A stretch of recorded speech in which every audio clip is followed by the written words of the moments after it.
Assalamualaikum warahmatullahi wabarakatuh. Kami dari kelompok 9 akan mempresentasikan mengenai transaksi-transaksi khusus yang beranggotakan 1. Fitri Wahyustianingsih dengan NPM 20.01.02.0011. Yang kedua, Agustina Setiarini dengan NPM 20.01.02.0024. Bullet, Operate, and Transfer atau BOT. Bangun guna serah, Will, Operate, and Transfer adalah bentuk perjanjian kerjasama yang dilakukan antara pemegang hak atas tanah dengan investor yang menyatakan bahwa pemegang hak atas tanah memberi hak kepada investor untuk mendirikan bangunan selama masa perjanjian BOT dan mengalihkan kepemilikan bangunan kepada pemegang hak atas tanah setelah masa guna serah atau BOT berakhir. Perlakuan perpajakan. Bagi investor. Yang pertama, penghasilan berupa penerimaan sewa atau penguasaan hotel atau penerimaan lain sehubungan dengan pengoperasian gedung. Yang kedua, imbalan yang diterima dari pemegang hak atas tanah apabila masa BOT diperpendek dan periode yang dijanjikan. Yang ketiga, biaya yang boleh dikurangkan adalah biaya sebagaimana diatur dalam pasal 6 ayat 1 dan dengan memperhatikan pasal 9 ayat 1 Undang-Undang nomor 17 atau 2000. Yang keempat, biaya pendirian bangunan diamortisasi secara garis lurus sesuai periode BOT, dimulai pada saat bangunan digunakan. Yang kelima, apabila periode BOT diperpendek dari periode yang telah diharapkan, maka nilai sisa nilai buku bangunan diamortisasi sekaligus pada saat berakhirnya BOT tersebut. Bagi pemegang hak atas tanah.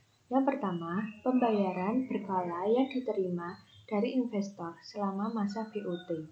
Yang kedua, bagian sewa atau keuntungan dan penghasilan lainnya sehubungan dengan perjanjian BOT. Yang ketiga, dalam hal bangunan yang didirikan oleh investor, sebagian diserahkan kepada pemegang hak atas tanah. Penyerahan tersebut terutang PPh sebesar 5% dari nilai yang tertinggi antara nilai pasar dan NCOP dari bagian bangunan yang diserahkan. Yang keempat, bangunan yang diserahkan oleh investor pada akhir BOP merupakan penghasilan bagi pemegang hak atas tanah dan terutang PPh seperti pada butir 3 di atas. Yang kelima, biaya yang dikurangkan oleh pemegang hak atas tanah selama periode BOT adalah biaya sebagaimana dimaksud dalam pasal 6 ayat 1 dengan memperhatikan pasal 9 ayat 1 Undang-Undang nomor 17 atau 2000. Leasing dengan hak opsi. Transaksi kapital atau finansialisasi sewa guna usaha dengan hak opsi. Transaksi sewa guna usaha digolongkan sebagai sewa guna usaha dengan hak opsi kapital atau finansialisis apabila memenuhi semua kriteria berikut. Yang pertama, jumlah pembayaran lisi selama periode lisi ditambah dengan nilai residu barang modal harus dapat menutup harga perolehan barang modal dan keuntungan lessor. Yang kedua, masa sewa guna usaha ditetapkan sekurang-kurangnya 2 tahun untuk barang modal, golongan 1,3 tahun untuk barang modal, golongan kedua dan ketiga, 7 tahun untuk golongan bangunan. Yang ketiga, perjanjian sewa guna usaha memuat ketentuan mengenai opsi bagi lisi. Perlakuan perpajakan atas transaksi finance atau kapitalis. Perlakuan pajak penghasilan bagi lessor. Sewa guna usaha atau leasing biasa dikelompokkan menjadi 2, yaitu sewa guna usaha tanpa hak opsi, operating lease, dan sewa guna usaha dengan hak opsi, finansialis atau kapitalis. Bagian ini hanya akan membahas aspek akuntansi dan perpajakan atas sewa guna usaha dengan hak opsi atau kapitalis bagi lease dan selanjutnya hanya disebut dengan istilah leasing. Perlakuan pajak penghasilan bagi leasing.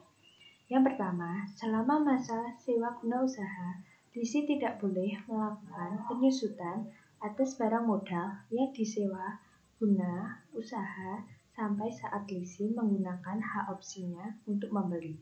Yang kedua, setelah leasing menggunakan hak opsinya untuk membeli barang modal tersebut, leasing melakukan penyusutan dan dasar penyusutannya adalah nilai sisa, residual value, barang modal yang bersangkutan. Yang ketiga, pembayaran sewa guna usaha yang dibayar atau terutang oleh leasing, kecuali pembebanan atas tanah merupakan biaya yang dapat dikurangkan dari penghasilan bruto leasing. Yang keempat, dalam hal masa sewa guna usaha lebih pendek dari masa yang ditentukan 2 tahun untuk barang modal pertama, 3 tahun untuk barang modal kedua dan ketiga, 7 tahun untuk golongan bangunan. Direktur Jenderal Pajak melakukan koreksi atas pembebanan biaya sewa guna usaha. Yang terakhir, leasing tidak memotong pajak penghasilan pasal 23 atas pembayaran sewa guna usaha yang dibayar atau terutang berdasarkan perjanjian sewa guna usaha dengan hak opsi. Aspek akuntansi. Perlakuan akuntansi atas transaksi leasing diatur secara detail dalam PSAK nomor 30. Menurut PSAK, suatu transaksi leasing akan disebut sebagai kapitalis bila memenuhi semua kriteria berikut ini. Yang pertama, leasing memiliki hak opsi untuk membeli aktiva yang dileasingkan pada akhir masa leasing dengan harga yang telah disetujui bersama pada saat dimulainya perjanjian leasing. Yang kedua, seluruh pembayaran berkala yang dilakukan oleh leasing ditambah dengan nilai sisa mencakup pengembalian harga perolehan barang modal yang dileasingkan serta bunganya sebagai keuntungan perusahaan leasing full period lease.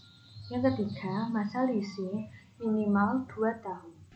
Aspek perpajakan.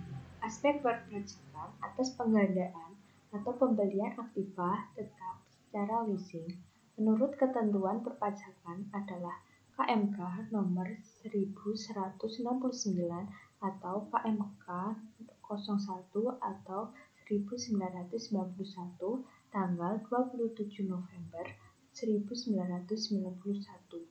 Dalam pasal 3 dan 4, keputusan tersebut dinyatakan kriteria-kriteria kapitalis dan operating lease sebagai berikut.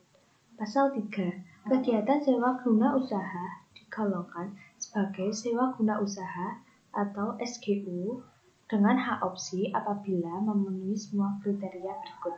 Yang pertama, jumlah pembayaran sewa guna usaha selama masa sewa guna usaha pertama ditambah dengan nilai sisa barang modal harus dapat menutup harga perolehan. Dari sudut tax planning atau financial planning, kebijakan mana yang lebih menguntungkan bagi perusahaan, membeli aset secara leasing atau tunai. Sebagai ilustrasi, seorang pengusaha besar di Pekanbaru ketika memutuskan pembelian aset alat berat backhoe loader buat perkebunan, tidak memerlukan suatu analisis yang mendalam menggunakan perhitungan present value. Karena perusahaannya dalam posisi untung, pilihan keputusannya dilakukan seketika, yakni melakukan pembelian secara leasing dengan hak opsi financial leasing. Kenapa? Alasannya yang pertama, penghematan pajak. Karena masa leasing, lease term, lebih pendek dari masa penyusutan fiskal atau umur ekonomis. Masa leasing untuk alat berat tersebut bisa 2 tahun, sedangkan masa penyusutan fiskal ada di kelompok 2 yaitu 8 tahun. Yang kedua, penghematan cash flow dengan metode leasing, perusahaan tidak perlu mengeluarkan dana yang besar sekaligus seperti jika membeli secara tunai, dia hanya memerlukan dana cicilan setiap bulannya yang bisa diambil dari profit yang diperoleh. Joint operation atau konsorsium. kepastian hukumnya, dan tax planningnya.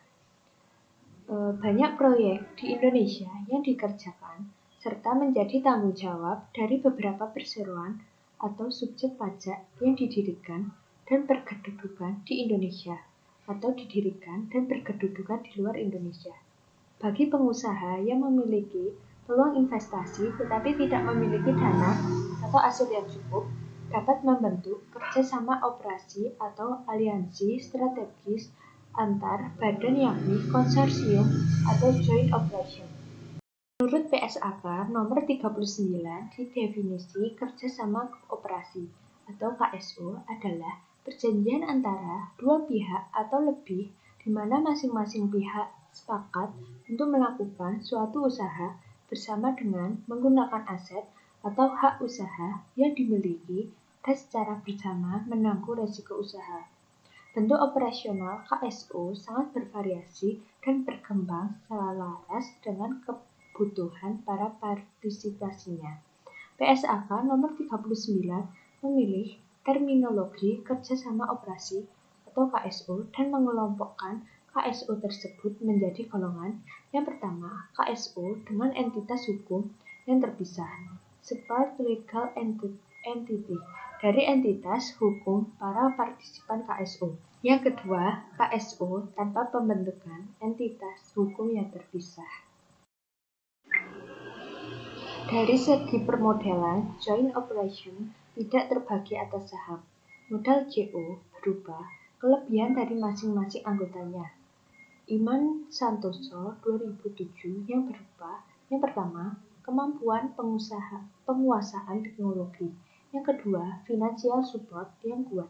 Yang ketiga, spesialisasi keahlian. Bahkan yang keempat, fasilitas penugasan semata. Bentuk joint operation dalam perkembangannya dibagi menjadi dua tipe. Imam Santoso 2007. Yang pertama, kerjasama administratif formal atau KSF. Yang kedua, kerjasama operasional atau KSO. Aspek perpajakan kerjasama administratif formal atau administratif JO. Kontrak dengan pihak pemberi kerja atau project owner ditandatangani atas nama JO. Dalam hal ini, JO dianggap seolah-olah merupakan entitas yang terpisah dari perusahaan para anggotanya. Tanggung jawab pekerjaan terhadap pemilik proyek berada pada entitas JO, bukan pada masing-masing anggota JO. Aspek perpajakan kerjasama operasional atau non-administratif JO. JO dengan tipe ini di kalangan pengusaha jasa konstruksi sering disebut sebagai konsorsium, di mana kontrak dengan pihak pemilik proyek project owner dibuat langsung atas nama masing-masing perusahaan anggota.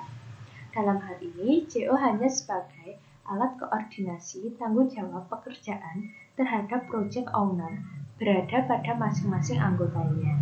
Perlakuan perpajakan atas joint operation atau JO. Yang pertama, perlakuan pajak penghasilan atas JO, status subjek dan kewajiban pajak dari JO.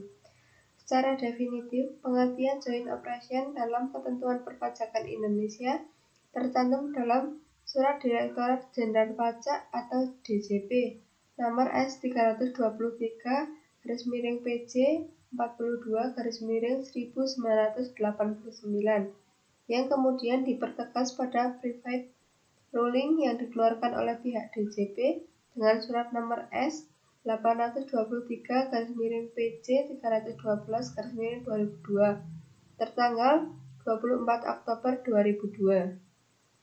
Mekanisme pemecahan bukti potongan PPh pasal 23.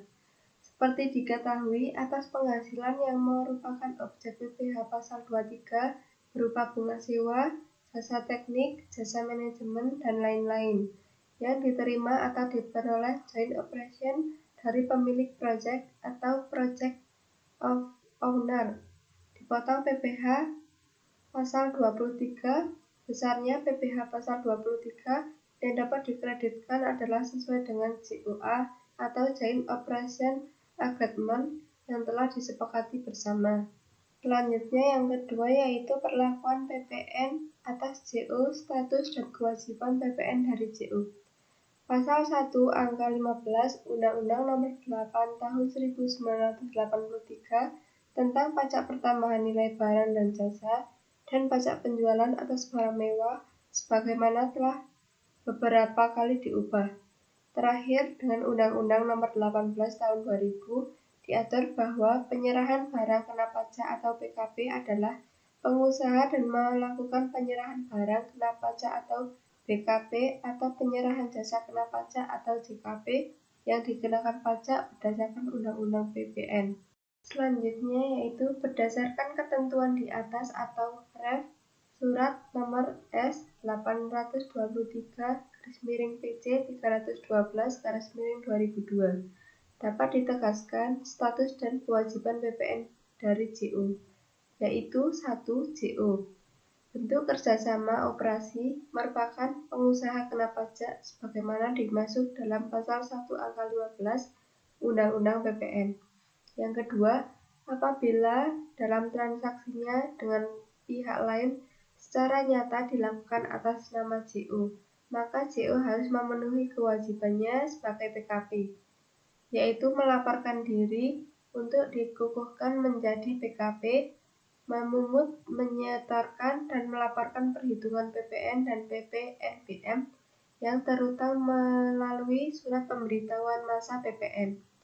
Yang ketiga, apabila seluruh transaksinya dengan pihak lain secara nyata dilakukan atas nama masing-masing anggota JO, sedangkan JO hanya untuk koordinasi dan secara nyata tidak melakukan transaksi penyerahan BKP atau JKP kepada pihak lain, maka yang memiliki kewajiban sebagai PKP hanya anggota JO.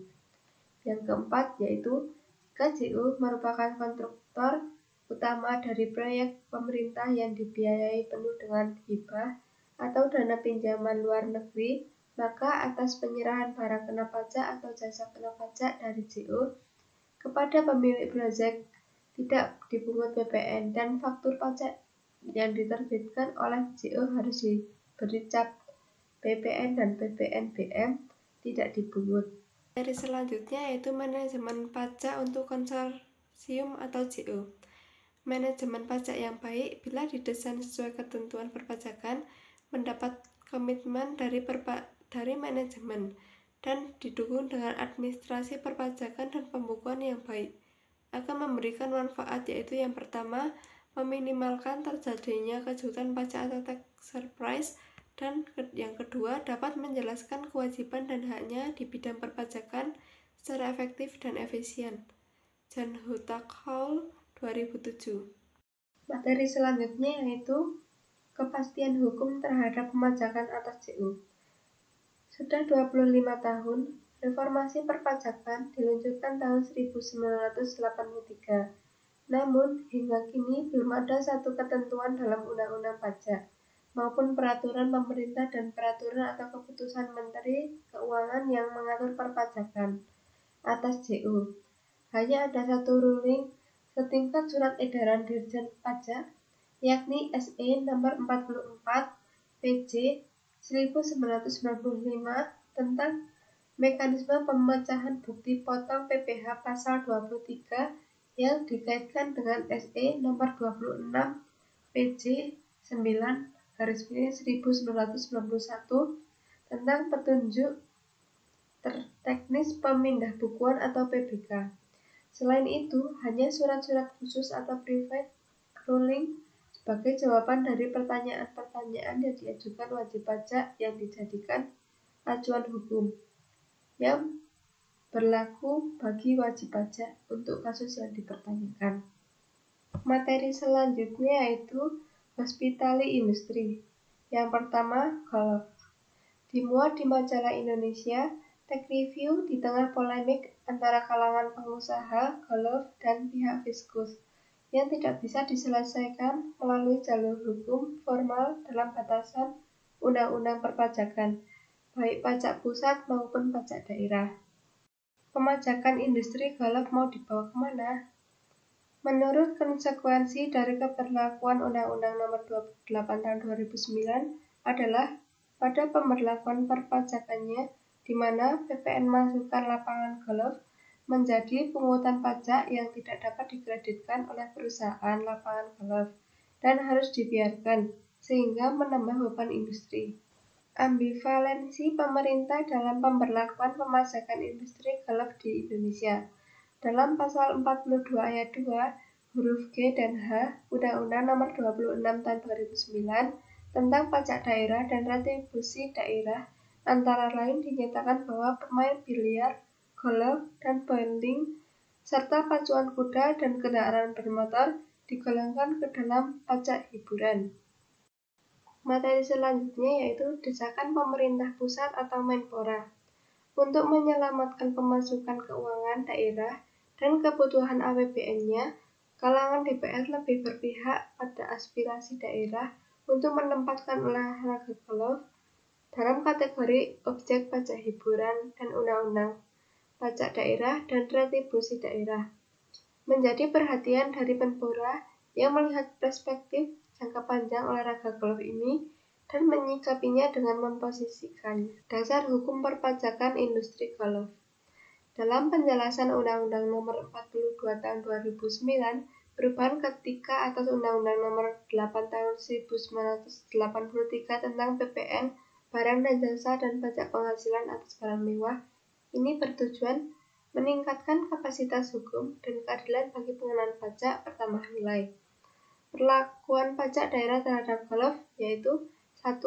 Dalam Undang-Undang Nomor 65 Tahun 2001 tentang pajak daerah atau menggantikan Undang-Undang Nomor 19 Tahun 1997. Yang kedua, Undang-Undang Nomor 28 Tahun 2009 tentang pajak daerah dan retribusi daerah. Yang ketiga, berdasarkan pasal 4A ayat 3 Undang-Undang Nomor 8 Tahun 1983 tentang pajak pertambahan nilai barang dan jasa dan pajak penjualan atas barang mewah. Kepastian hukum antara daerah dan pusat. Dalam hal ini, terjadi adanya tarik-menarik antara pajak pusat dan pajak daerah. Sementara pengusaha menjadi terjepit di antara kedua kekuatan besar tersebut. Keduanya memang memiliki legitimasi hukum, tetapi dari aspek keadilan pajak dan efisiennya sangat merugikan pengusaha. Perspektif pajak golf. Maju kena, mundur kena.